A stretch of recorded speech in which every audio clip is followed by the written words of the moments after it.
Okay.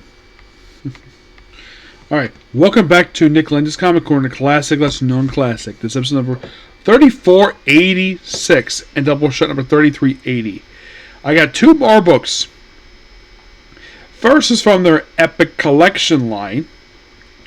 So, this is part of the modern Epic Collection line. This is also pretty much basically...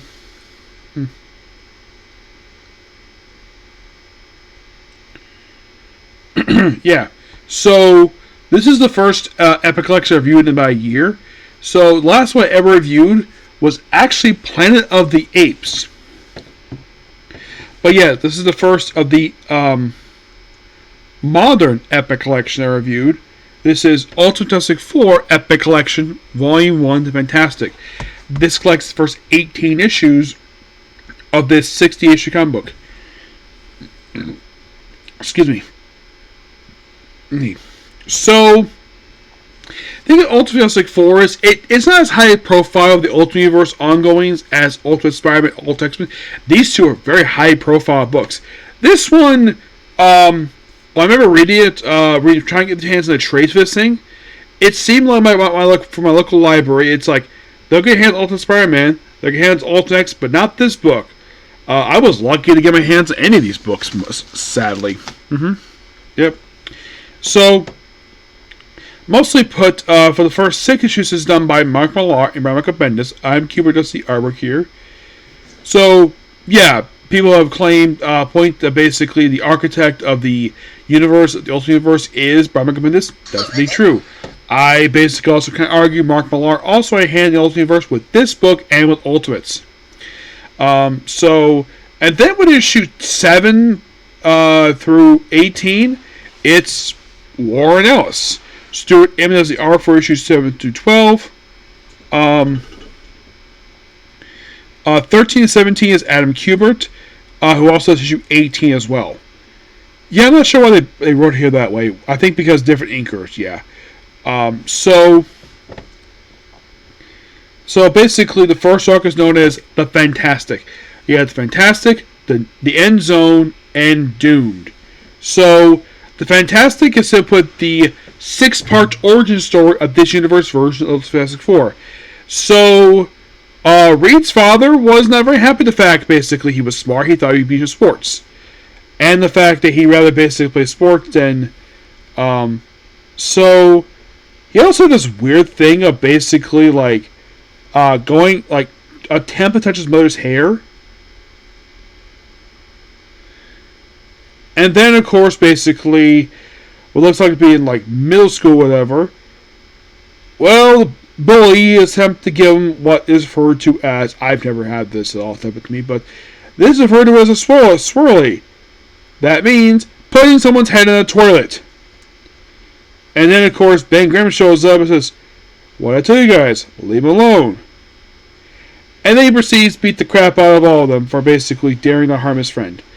And of course, basically, like, he's brought home. We all see his sister here, too. And so,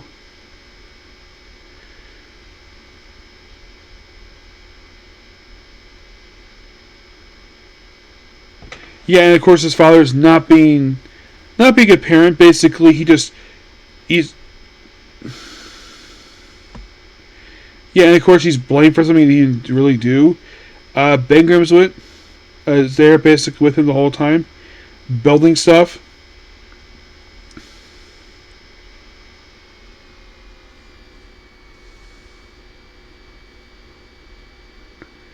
Yep. So basically, he built stuff in his garage, and he built some stuff, and yeah, sometimes doing it to serve genius at work. And apparently, wakes up his father because the big boom, but the fire is self-contained to one thing. It doesn't blow up the whole thing. And because he dared do a science experiment, he is grounded. And 6 months later, he goes basically a science experiment. And then, of course, I think he's eventually recruited. He's brought to the Baxter building.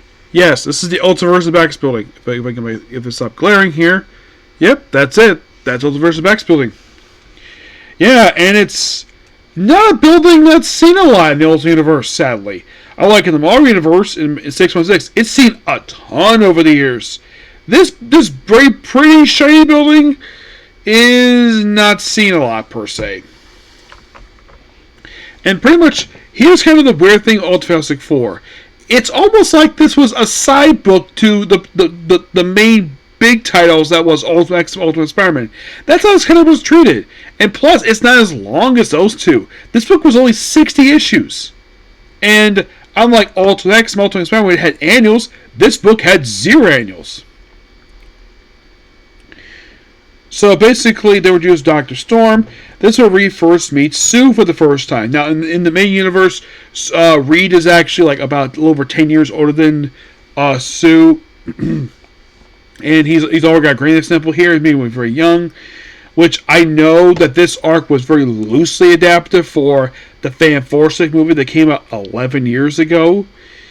Which I've seen clips of this movie. And for some weird reason, my brother likes this movie. But I've never seen it, so I have no opinion, but the reception I've heard about Fan Forsake is that it's an awful movie.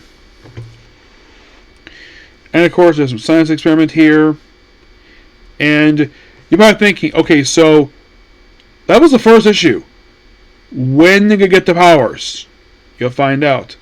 And then we jump ahead 5 years later, where we have the debut of the Ultiverse version, the Mole Man. Where he is disgusting. Oh my gosh. Apparently he's like a teacher. Eventually he's fired from his job due to inhumane experiment, despite the fact he told, those are my files. And get this. So General Ross is a recurring character in this book. And here's something kind of odd though. In 616, he appeared in Fantastic Four, the mainline book, maybe once or twice. He very rarely ever did. Most of it was he appeared a lot of time appearing in Hulk. Because he's a Hulk character. And you're probably thinking, why would he appear in Fantastic Four for? Well, the primary reason why is because there's no Hulk book in the continuity. Hulk only had one fish book for his own. He technically had 2. You had the Hulk Annual, and you had Ultimate Hulk versus Ultimate Wolverine. Which was a book that got notoriously delayed, and that was it. So it kind of began the romance between Reed and Sue throughout issue 2. This also introduced the Ultimate version of Doctor Doom, who actually is in Reed's room this time, not Reed going to his room. He tells him to get out. Now, he doesn't do the experiment like he does to get the armor. They chat for a while, and then, of course... By the way, also, Ultimate Mole Man has this weird obsession with Sue Storm. Yes, something he did not have in the 6 Months universe. Yeah, and I'm guessing this is where the whole thing with Ross is here. Issue 3, and you probably think, is this his debut? I think he made his debut. I think this was his debut. Let me take a look about that, because...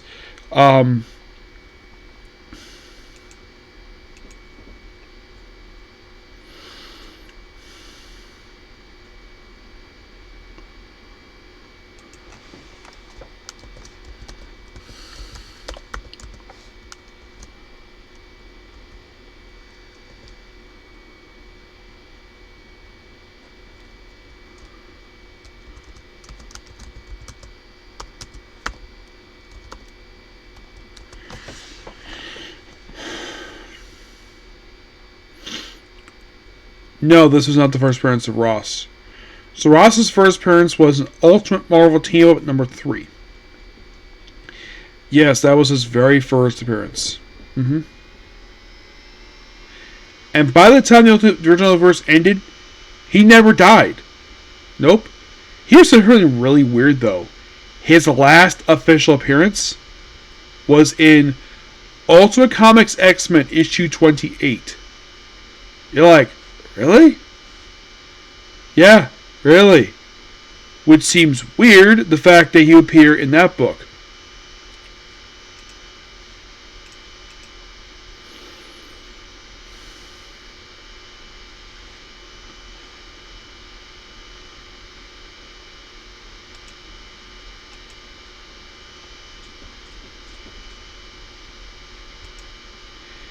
As for his daughter, she first appeared in Ultimates number 3. And she mostly appeared a lot throughout the first Ultimates book, probably one issue Ultimate X-Men. Her last special appearance was in Ultimate Wolverine versus Hulk. You know, like, why the heck would basically Marvel allow the Ultiverse versions of Hulk characters not to appear very much, though? Yeah. Oh, by the way, Victor Von Doom in the Ultiverse was Victor Von Dam. Yes, seriously. That's what he called himself. Do not know the reason why. It's all shown in his backstory that he apparently is a descendant of Val the Impaler. Yes. So, he's unhappy, and then, of course, now we get to, in issue 2, of how Reed and Sue get their powers. And an experiment goes off, and then by the end of the issue, then officially they get their powers by the end of issue 2. And then, well... So apparently, this was the first chronological appearance of Ross, issue 2 of this book. His first canonical appearance was Ultimate Team number 2.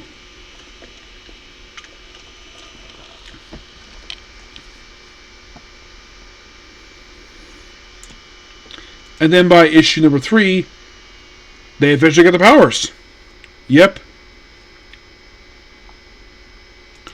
Oh, in case you're curious, the Ultimate Mole Man. Did he do anything after this opening story arc? Well, after this opening story arc wrapped up, he popped up in Ultimate Fantastic Four like a few more times. His last appearance was actually in All New X-Men to 33. Really? Yeah, really. Yeah, that's Ultimate Universe for you. Characters don't appear a lot, so we see Reed getting his powers, and they're always like questioning about they're monsters. We got all these powers, and then you have the Thing getting his powers. Looks like he's in. So Reed is still near the army base. The Thing is in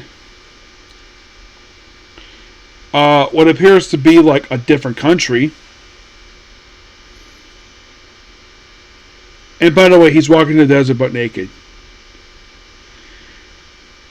And Johnny Storm is in France. Yep, he's in France. Which he's catching up a fire. You're probably thinking, where's Sue Storm? With the Mole Man, because he's obsessed with her. Yes, the Mole Man, who apparently made the Underworld Kingdom he had in the 6 universe. Now he lives in the frickin' sewers, and he is so gross. Yeah. So he tests the powers, issue 4. And of course, this is where Reed promises to try to cure Ben, a promise he would never actually fulfill. That this is something they carry from the regular 6 universe. I'm guessing the reason why that Mark Millar threw this in here, that him or Bendis did this, probably because this was probably either Bendis' idea. I don't think this was Mark Millar's idea. I think this was Bendis' idea because he likes Fantastic Four. And fun fact, he has never wrote 616 Fantastic Four comic. Never has. And Sue tries her powers with the Mole Man. Excuse me. And they fight as monsters by issue 6. So, like, wow, it's like they turned issue 1 into 6 issues. They did the same thing for Ultimate Spider-Man, where they took an opening issue and made it 6 issues. Ultimate X-Men can be whatever. So, they meet the Mole Man, and he's not seen again for quite a while. Now, as for, and we wrap this up by issue 6. Yep, where they defeat the Mole Man, get Sue Storm back, and I think this is where it officially becomes Fantastic Four. Kind of. And then, of course, comes Doomed. Yes, the first time they fight Dr. Doom in this universe. Yep, this is where I find his backstory about his father. Like, there was one point where his father was giving all his lessons to him, and then he says, "It's my birthday." Oh, by the way, issue number 5 of this book, first appearance of Glenn Talbot, who is a complete buffoon, like in 616, where he, of course, was only here for one issue.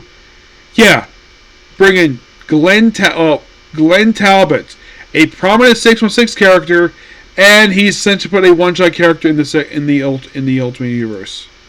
Yeah, I don't know why, but that's basically what they did with him. So they kill off Ballman with issue 6, but don't worry, he comes back. Oh, okay. So, scratch that. They did have annuals. I kind of forgot they had annuals. Yeah, they had 2. Yep. And then we have the Doom one where they meet Doctor Doom first time. You see the armor. And you probably think at this point, book has got Ultimate 4. When did Confession become a team? Not for a little while. And so, yeah, and you kind of, now, you're probably thinking, does Doom basically have like his own country like he does in 606? Not really, no. We also throw in Agent Limpkin. Who is Agent Limpkin, by the way? Agent Limpkin is Will Limpkin. He debuted early on in the series, issue 1. Instead of being the 606 universe where he was basically a mailman, here he is a military officer who is, simply put, basically, like he's here for the first issue. He's not seen in issue 9, pops up in 12. He mostly put appearance to issue 43 as a recurring character. By issue 43, he is dropped from the series. No idea why. So, yeah, by issue 12 is when they officially become, because at first, they had made a secret because Ross wasn't very happy. And then, of course, after explaining, of course, they're able to basically smooth stuff out, no problem. Yeah, actually happened the very next arc. So, pretty much basically, then by issue number 13, we start up the End Zone arc. Yes, the End Zone. What is the End Zone? The End Zone basically is the Ultimate Universe version of the Negative Zone. And they have a version of Annihilus. Yeah, still at this point, they're not called Fantastic Four yet. So we get the first appearance of Nahi, who is, simply put, basically the this universe version of Annihilus. That's simply put basically what he is. Yeah, and he gets killed off by issue 18. Yeah, and also how they get to End Zone was interesting. Basically, they bring up the Columbia disaster. The Columbia disaster happened in 03, so they were retiring all the space shuttles. So they took one of them and basically converted it a way to open up a portal to basically launch space shuttle into the End Zone, where they have spacesuits, supposed to be aliens, some refugees there. One looks like a version of the Hulk. And they name the ship Awesome. And also in these issues, they also debut, get this, they debut the Fantastic Car. And of course, the team think the name sucks. Yeah. Eventually they do in fact defeat Null, aka basically Ultimate Annihilus, by issue 18. They come back to Earth, and Glenn Thomas was happy the fact they had to make it publicly known. 18 issues in, and they still haven't got their name yet. They ain't got the code names yet, which is surprising.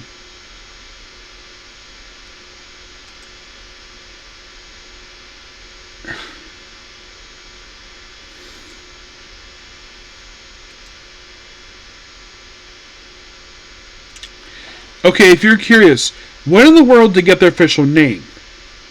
The basic Fantastic Four do not officially get their name until issue 21. Yes, that's officially to get their name as Fantastic Four. And that's when they get the code names.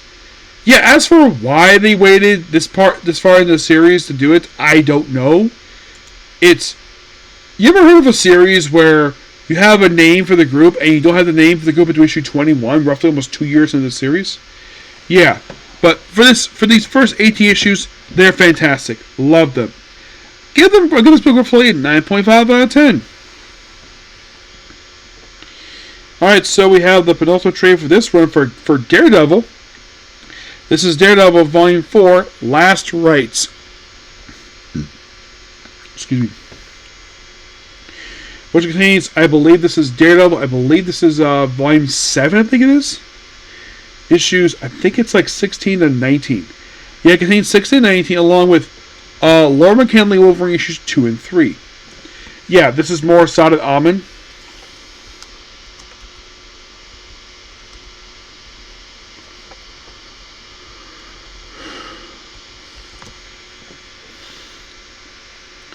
Yeah, this is simply still his run for the book.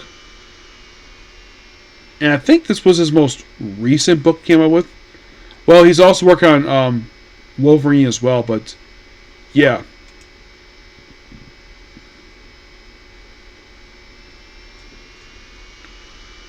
Oh yeah, actually this is volume 8. Yes, volume 8. And there is another volume coming, and it's done by Stephanie Phillips. Which, first issue has been released. It has been released, yes. Which is better? Cool lady. So, yeah, in the case of this one.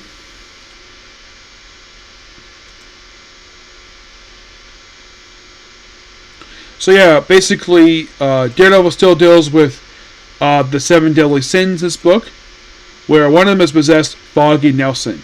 And they officially wrap up the whole 7 deadly sins storyline by issue 19. Yeah, so he's possessing, basically Pride is possessing Foggy Nelson. There's stuff going on with the Kingpin. Apparently he has liquidated all his assets and gave donation to the orphanage Matt Murdock was in charge. He basically resigned. Then, of course, they try to have She-Hulk represent them. She turned it down. So, basically, because he's still technically a licensed lawyer, so Matt Murdock represents himself. Which, nothing wrong with that. He is a lawyer, after all. By this book, he has not lost his license yet. So,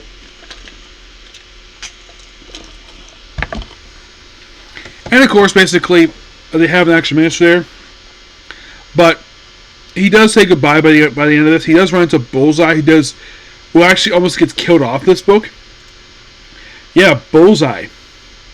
You think Bullseye? Yeah, Bullseye.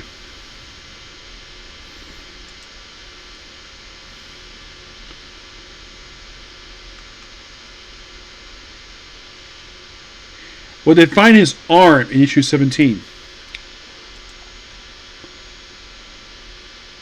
Yeah, and then by the end of the story, he gets killed off. Again. Which is like the second or third time he's died. And by the way, John Ray Jr. just does the covers. He's not doing the interiors. I'm like Adam Cooter. So, by the end of the storyline, Pride does lead the body, as being provoked by Daredevil, does lead the body. And he does run into Elektra. Yes, runs into Elektra. And, yeah, and then basically her story continues over in Laura McKinley Wolverine for a couple issues. And now, I do enjoy the Daredevil issues, what they are. I thought they were really interesting. It's kind of weird, though. They had this whole 7 Deadly Sins storyline just take up, like, 19... Like, basically, this whole... Like, a lot of this book. Now, in case you're curious, to who writes Laura McKinley Wolverine? This is Erica Sanchez, who actually did write the second Daredevil Woman Fear mini series. So you could say that, yeah, she's writing. So Daredevil guest stars here because why not? So instead of them fighting each other. And my guess is they threw this in here probably because they had room. And plus also Elektra appears here, so why not? This is technically her next appearance, like right after issue 19. Yeah, the Introduction Right storyline, which starts issue 1, wraps with issue 19. Mm-hmm.